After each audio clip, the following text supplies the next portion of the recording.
आज जो next topic हम करने जा रहे हैं वो है एडवांटेजेस ऑफ रिस्पॉन्सिबिलिटी अकाउंटिंग, कि किसी भी बिजनेस ऑर्गेनाइजेशन में जो है रिस्पॉन्सिबिलिटी अकाउंटिंग के क्या लाभ होते हैं। तो रिस्पॉन्सिबिलिटी अकाउंटिंग जो है वो मैनेजमेंट के द्वारा एक कंट्रोल डिवाइस के तौर पे यूज किया जाता है।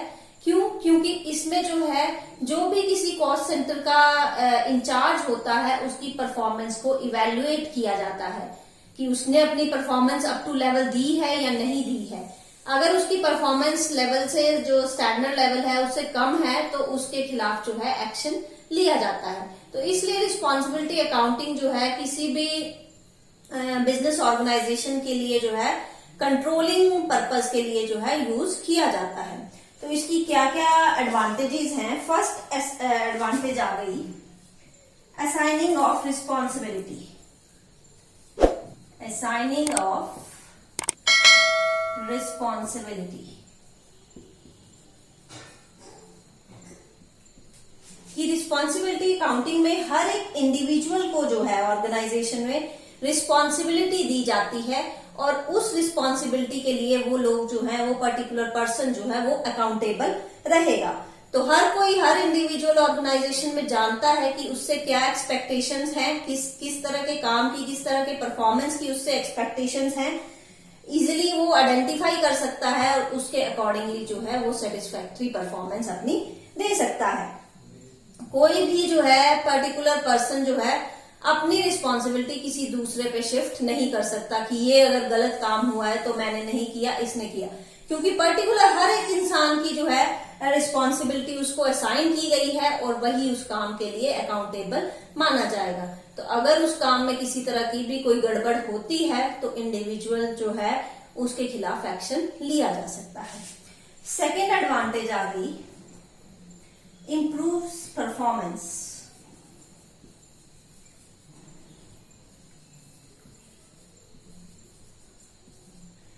कि रिस्पॉन्सिबिलिटी अकाउंटिंग से जो स्पेसिफिक पर्सन्स हैं जो कि ऑर्गेनाइजेशन में काम कर रहे हैं उनकी परफॉर्मेंस भी इम्प्रूव होती है, क्योंकि उन जो भी इंचार्ज होगा किसी पर्टिकुलर जिस पे रिस्पॉन्सिबिलिटी दी गई होगी उसको पता है कि उसकी परफॉर्मेंस जो है time to time top level management के द्वारा इवेल्युएट की जाएगी। मतलब वहां पे उसकी रिपोर्ट जो है वो जाने वाली है, इसलिए वो हर टाइम जो है अपनी परफॉर्मेंस को इम्प्रूव करने की कोशिश करता है।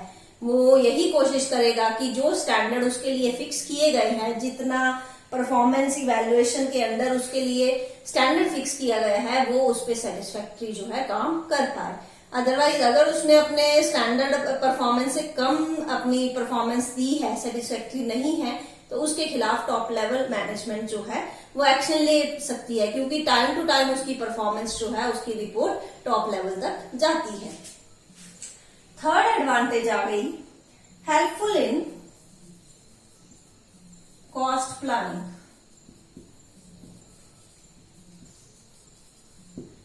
कि जो हमारी रिस्पॉन्सिबिलिटी अकाउंटिंग है इसमें हम कॉस्ट और रेवेन्यू, जैसे मैंने सेंटर्स के बारे में बताया था, रिस्पॉन्सिबिलिटी सेंटर की cost centre, profit centre, revenue centre, तो उससे रिलेटेड सारी इंफॉर्मेशन जो है वो टॉप लेवल मैनेजमेंट के द्वारा इकट्ठी की जाती है। जब उनके पास इंफॉर्मेशन होगी तो फ्यूचर में क्या कॉस्ट आनी चाहिए उसके लिए वो इजिली प्लान जो है, एस्टिमेशन जो है वो लगा सकते हैं।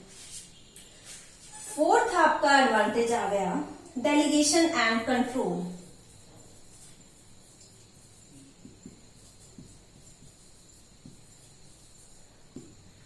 कि रिस्पॉन्सिबिलिटी अकाउंटिंग में एक मेजर एडवांटेज क्या रहती है कि इसमें अथॉरिटी तो डेलीगेट होती है, मींस जो टॉप लेवल के पास अथॉरिटी रहेगी वो लोअर लेवल में जो है डेलीगेट दे देंगे उनको, लेकिन जो ओवरऑल कंट्रोल रहेगा वो टॉप लेवल मैनेजमेंट के पास ही रहता है। अब अथॉरिटी दे दी, उसके साथ साथ रिस्पॉन्सिबिलिटी भी दे दी, तो अथॉरिटी और रिस्पॉन्सिबिलिटी टाइम टू टाइम उनके पास रिपोर्ट जो है टॉप लेवल के पास आती रहेगी, वो इसके खिलाफ जो है कार्यवाही करते रहेंगे। तो जो मेजर कंट्रोल है वो जो है हमारा टॉप लेवल के पास ही रहेगा, क्योंकि मैनेजमेंट ने जो है सिर्फ अथॉरिटी दी होती है, उसके अलावा जो टॉप कंट्रोल है, जो एक्शन लेने का जो आपके पास अथॉरिटी है वो टॉप लेवल के पास ही रहेगी।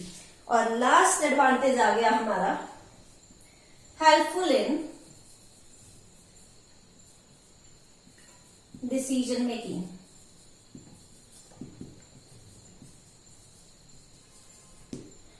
कि जो रिस्पॉन्सिबिलिटी अकाउंटिंग है ये सिर्फ कंट्रोल डिवाइस के तौर पे काम नहीं करता, बल्कि इससे डिसीजन मेकिंग पॉलिसीज भी जो है वो बनाई जा सकती है। अब रिस्पॉन्सिबिलिटी अकाउंटिंग में time to time cost data, revenue data, profit data, ये सारा का सारा टॉप लेवल तक पहुंचता रहेगा। इसके अलावा हर एक इंडिविजुअल की रिपोर्ट परफॉर्मेंस जो है वो टॉप लेवल तक पहुंचती रहेगी, जिस कारण जो है टॉप लेवल फ्यूचर के लिए डिसीजन मेकिंग प्रोसेस जो है उनके लिए इजी हो जाती है, क्योंकि सारी इंफॉर्मेशन उनके पास ऑलरेडी अवेलेबल होगी। उस इंफॉर्मेशन का यूज करके जो है वो फ्यूचर प्लानिंग कर सकते हैं। तो इस तरह से हम बोल सकते हैं कि जो रिस्पॉन्सिबिलिटी अकाउंटिंग है वो किसी भी ऑर्गेनाइजेशन के लिए, चाहे बड़ा हो, छोटा हो, गवर्नमेंट हो, नॉन गवर्नमेंट हो, सबके लिए जो है इम्पोर्टेंस रखता है, क्योंकि वो सिर्फ कंट्रोल डिवाइस नहीं बल्कि प्लानिंग डिवाइस के तौर पे भी जो है मैनेजमेंट की हेल्प करता है। तो ये थे एडवांटेजेस ऑफ रिस्पॉन्सिबिलिटी अकाउंटिंग।